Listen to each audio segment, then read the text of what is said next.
சிவாய நமக. அடியார்களுக்கு வணக்கம். இப்போ பார்த்தீங்கன்னா ருத்ராட்ச லிங்கம், அதாவது இந்த ஆலயம் ருத்ராட்ச ஆலயம் பேர். இந்த ஆலயம் எங்கே இருக்குன்னு பார்த்தீங்கன்னா நாட்ராம்பள்ளி, வேலூர், ஆம்பூர், வாணியம்பாடி, நாட்ராம்பள்ளி என்ற ஊரில் பாருங்கள். சுவாமி 9 அடி உயரங்க மொத்தம்.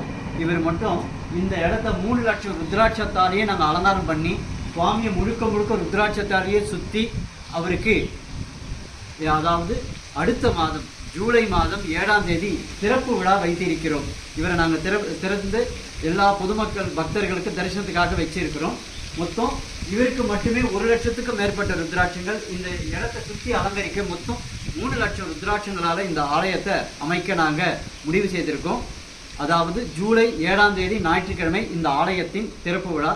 பக்தர்கள் அனைவரும் வர வேண்டும் என நாங்கள் வேண்டி விரும்பி கேட்டுக்கொள்கிறோம். ஆனால் இங்கே தங்குற வசதி, எந்த ஒரு கழிப்பிட வசதி எதுவுமே கிடையாதுங்க இங்கே. ஆனால் வர அத்தனை